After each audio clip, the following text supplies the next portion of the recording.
This coaching carousel, it's always something. Every year, the revolving door. This coach leaves, retires, or is fired, and then this guy gets hired, or he's going to move here and there, and we're just getting going. Remember, not every job that has come open is currently open, or that will come open is currently open. But do you know what job is available? As we were just discussing, Gus Malzahn, there's a head coaching vacancy in the state of Florida for a Power 4 school. Look, I'm not saying that I know this will happen. I don't even know if there's mutual interest. I don't know if Dan Mullen has any interest in being a head coach again. Maybe he likes being an analyst. I think he's pretty good on TV. But I've seen those social media posts that you've all seen out there where Dan Mullen is reposting or liking things that are pointing out how successful he was at Florida right before he got fired, and then they hired Billy Napier. So he could just be peeved about that, understandably so, and thinking to himself, that's funny, because, yeah, I don't think I should have been fired. And it got worse after I left, which, fact check, it absolutely has. So that could be the case. That could be the case. Or UCF could look at what they're trying to find, a new head coach, and see if a guy who was a head coach in the state, you think he's got a few recruiting ties, you think he's got reputation, and you're not going to a group of 5 school. You're not trying to convince him to take a major step down. Yeah, it's the SEC to the Big 12. Haven't we seen that gap talent-wise and conference competitiveness? Haven't we seen that close this year?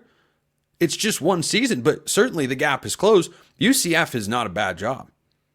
Gus Malzahn just couldn't make it work. That doesn't mean that it can't work. There are jobs that on paper look a lot more desperate that are fine jobs. They can be the right job. You know what's not a good job? Indiana. Indiana's not a good job. Don't look at me and say that there's big money there, that there's a talent bed, a hotbed of talent for recruiting in the state of Indiana. There's some good players, sure. Yeah, absolutely. But in the state, no. Don't tell me there's a tradition of winning. Don't tell me that any of those things were true, or that you thought Kurt Signetti was going to make Indiana suddenly look like a place where you can win. Well, UCF has made it very clear. Going to the Big 12, yeah, they're in on college athletics. They want to be at the big kids table. They want to be at that sort of level. The question is, would Dan Mullen go there? Or would Dan Mullen be more interested in going to North Carolina? Because North Carolina can be a great job. I think right now it's a good job. A better one than UCF. A better one than Purdue. Those are all Power 4 jobs that are open, by the way. But to say that North Carolina is a job Dan Mullen would say, no, it's in the ACC. Why would he do that? I don't know. If you can go win there. I watched Mike Elko go from the ACC, in fact, the same state, Duke. He went there. He won. I think North Carolina historically has been a more successful football program than Duke. But hey, Manny Diaz just did a heck of a job, by the way. They had a game winner as time expired against Wake Forest. Tough way to end a bowl season for the Demon Deacons, but a really good campaign for Manny Diaz and Malik Murphy there in Duke. Do you think that's going to get his name some more traction in head coaching circles for bigger jobs? Yeah, it will. And if Duke can attract that sort of attention, I believe North Carolina can as well. So if Dan Mullen's ultimate goal, if Dan Mullen's ultimate goal is to get himself back into the SEC and be a head coach there isn't a job that's going to come available that he can get right now. And when you've been away from the profession for a couple of years, you've got to go to a place and showcase the rest of the world. Hey, I still got it. I can still do that. You're not going to get rehired to the SEC when you haven't been a head coach in several years. I don't think the SEC is going to do that. I don't know which school would do that in the Southeastern Conference, where it just means more, as we all know. That's not going to happen. But let's say Hugh Freeze continues to struggle at Auburn. What if Dan Mullen were sitting at North Carolina with a rolling 2 to 3 year period where he's averaging 9 to 10 wins a year? Well, I think that'd make him look pretty good. Certainly it'd get him on people's radars more than it would just sitting in a TV studio and talking about football. You got to go out and actually do it at some point, of course. So would he be a candidate there? I think so. I think you see if he's interested, at the very least. I think Dan Mullen's a good head coach. You know how I know? I watched him go to 2 different spots in the SEC and win football games. Pretty good. Pretty darn good. I think you could find worse. Other names to watch for these jobs: North Carolina, UCF, and Purdue. An ACC, a Big 12, and a Big 10 job, all available right now. Barry Odom at UNLV has done a remarkable job. I'll be pretty surprised if Purdue doesn't have Barry Odom really close to the top of the list, because he went to a place, UNLV, that has been dormant my entire life and longer before that, and he has got them in the Mountain West Conference Championship game for a second straight year. He has been a head coach at a higher level school before, but he is resurrecting himself. He's not a fired head coach. This is a builder. This is a guy who has done a phenomenal job coaching. He's got a 10-win season. UNLV on Friday night plays one of the marquee games in college football this weekend. They play Boise State. Winner goes to the playoff. No ifs, ands, or buts about it. Tulane, out of the discussion. Army, not going to be the highest-ranked G5 champion, even if they beat Tulane in the American Conference title game. The Mountain West champ is going to the college football playoff. It's going to be Boise or it's going to be UNLV. That's the way it's going to be. For UNLV to be in that position is pretty remarkable.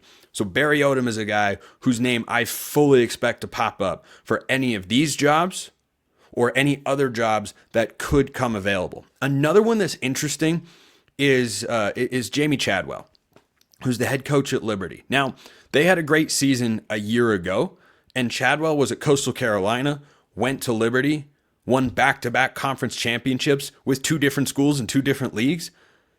This year, Liberty had a little bit of a letdown, but I think Chadwell is still pretty highly regarded in coaching circles. Curious to see how much traction his name gets for any of these particular jobs. Here's an interesting one, particularly for Purdue. Do you know the name Andy Kotelnicki?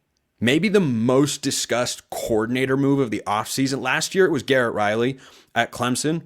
This year, it was Andy Kotelnicki going to Penn State. The Nittany Lions, by the way, are in the Big Ten championship game. Hope you didn't miss that over the weekend.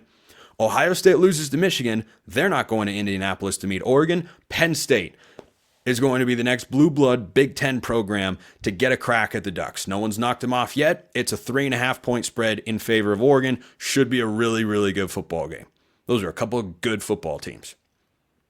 But Kotelnicki was widely discussed. Why? Because the Penn State offense had a clear and obvious deficiency, and it's changed. They put up 44 against Maryland. Mike Loxley didn't like it a whole heck of a lot, but they put up 44 points on Maryland. They fell behind 7-3 early on, and then Penn State went on a 41-0 run. Past Penn State offenses didn't have that. They didn't have that. So that's a guy who was a part of the rebuild at Kansas, who has elevated the Penn State offense. That's a successful track record, and he's in conference. And he's absolutely in conference. So, what I meant to say there, I got my words crossed to make an overly simple statement too aggressively.